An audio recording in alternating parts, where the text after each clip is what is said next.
Hello friends, today we'll discuss about ICD-10 coding guidelines for neoplasm. Since neoplasm we have different codes for primary, secondary sites and carcinoma in situ.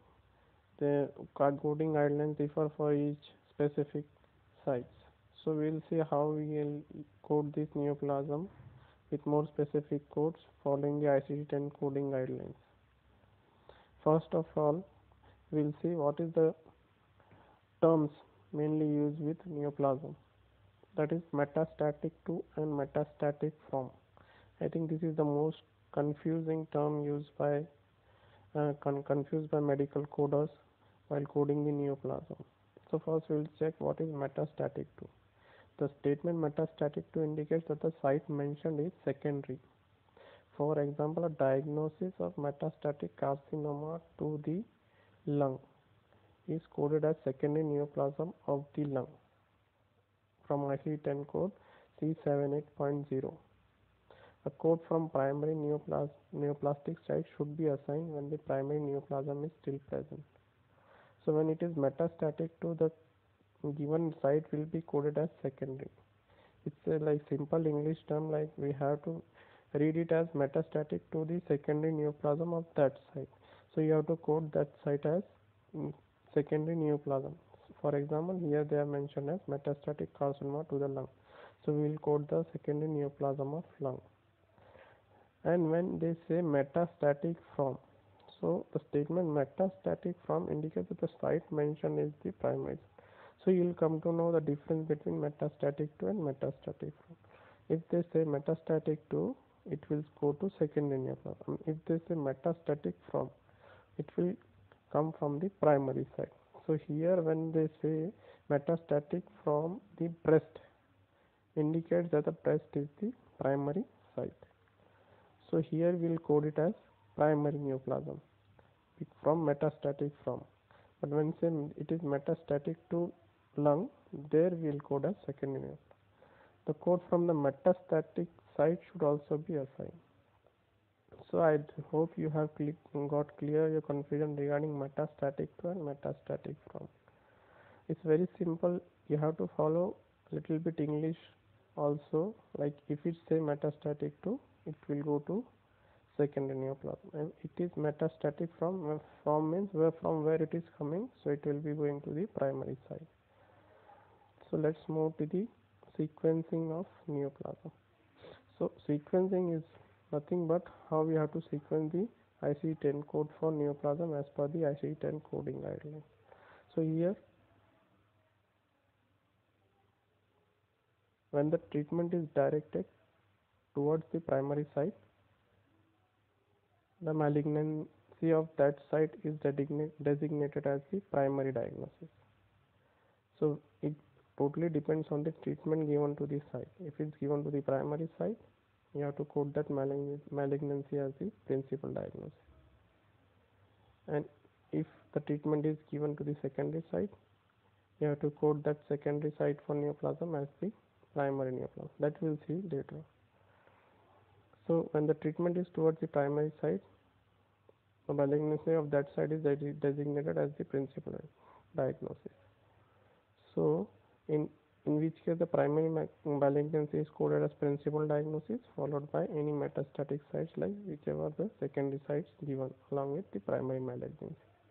The only exception here in this guideline is when the patient encounter is solely for the administration of chemotherapy, immunotherapy or external beam radiation.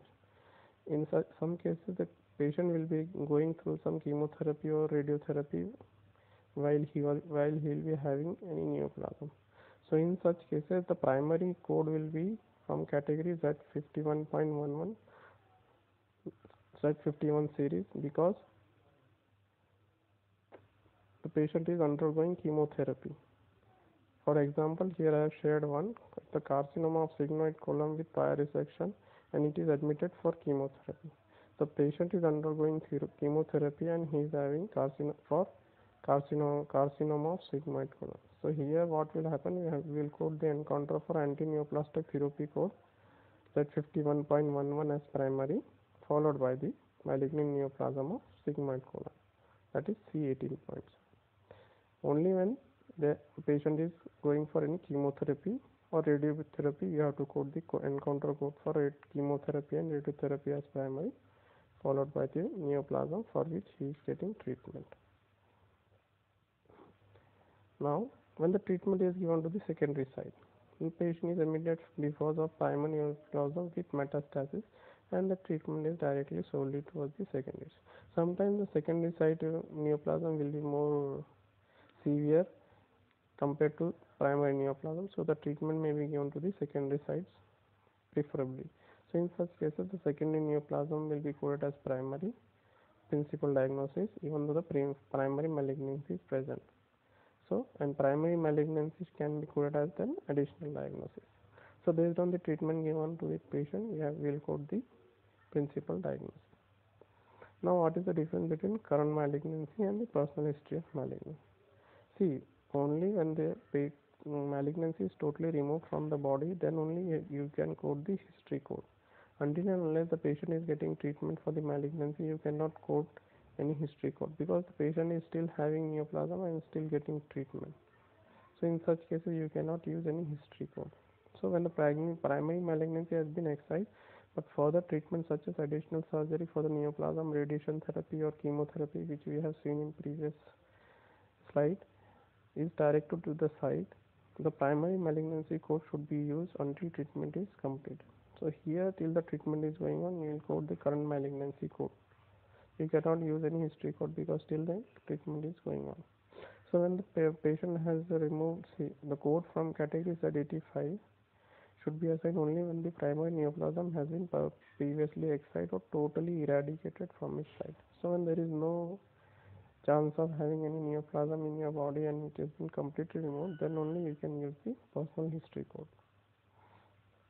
So hope you have cleared your confusion regarding the current malignancy and the personal history of malignancy.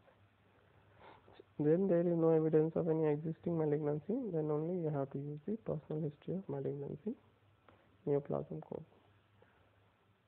And one more guideline only for the pregnant patient who have having malignant neoplasm. So whenever a pregnant patient is having any complication with any disease or with the neoplasm, a code from chapter 15 category will be used as the principal diagnosis for pregnancy, child and PVPM chapter, and it should be always sequenced first on the medical. This is to tell that the patient is having pregnancy complication. Hence we are using a code from chapter 15 code, and a code from subcategory 09.1 will be used to specify the malignancy neoplasm complicating pregnancy, followed by the appropriate code from chapter 2 to indicate the type of neoplasm. So initial principal diagnosis will be from 09.1 for complication of pregnancy of malignant neoplasm, followed by the code from chapter 2 indicate the specific type of neoplasm. And here the last one is encounter for follow-up examination. This we have checked. I have shared one more video on the follow-up examination coding. So once more we will revise here. So if a patient is, once some neoplasm is completely removed or excised or eradicated from patient body, there will be some follow-up examination are carried out to determine whether there is reoccurrence of the primary neoplasm or any spread of the secondary site. When there is no evidence of recurrence or at either of the primary site of the metastatic site, you have to use the Z08 encounter or follow-up examination after completed treatment of malignant neoplasm as primary code, and then you have to use the additional code to identify the personal history of malignancy. Here only you have to use these two codes when there is no recurrence of any primary malignancy and there is no spread to any secondary site. For primary code should be from Z08 for follow-up examination and followed by the personal history code of malignant neoplasm which has been completely removed from the patient body, that is from Z85 category. Hope you have cleared your confusion regarding coding ICD-10 guidelines for neoplasm. If you have any doubt, you can comment. You can give your feedback in the comment box or any query. Do subscribe to my channel to get all the updates related to medical coding. Thank you.